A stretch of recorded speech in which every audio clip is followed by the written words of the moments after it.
Pasidarom makiažą pagal šio pavasario 3 makiažo trendus. Akys, skruostai, lūpos. Važiuojam. Pirma, tai akių makiažas lyg po vakarėlio. Nelygus, netobulas, juodas, smoky akių šešėlių stilius. Naudosiu juodą pieštuką iš Max Factor. Palei blakstienas. Šiek tiek po apačią. Tada viską tiesiog sklaidau nežiūrėdama, užsimerkus. Ir po apačią tą patį. Dabar net ir ant podiumo yra labai madingas toks akių makiažas.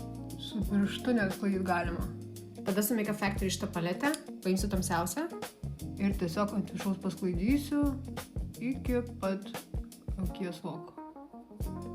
Bele kaip. Jūsų akių makiažas turi atrodyti taip, kad čia buvo gražus makiažas kažkada. Iš vakaro, kai ėjote į vakarėlį. Tušas Rimmel Mega Lift. Užbaigti akių makiažą. Ir labai gerai patankina. Atrodo daugiau blakstienų atsirado pas mane. Kitas nesibaigiantis trendas tai yra ryškus skaistalai ir jų nepagailėti. Naudosiu iš Isadora. Šitas spalva. Pavalioju į delną. Paimu iš šepetėlių ir įtapšnoju. Ir fokusuotis ties oboliuku, kad tikrai matytųsi. Labai tinka prie akių.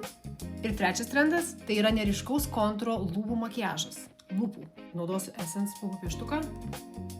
Paprastai apsibrėšiu. Ir sklaidysiu kraštus. Ir taip vizualiai natūraliai padidina lūpas. Kaip patinka man makiažas. Į lūpų vidurį tų pačių skaistalų. Vieniems toks lūpų makiažas atrodo per daug. Man patinka. Gerai labai papratina lūpas. Ir štai makiažas baigtas pagal šio pavasario trendus. Kaip jums?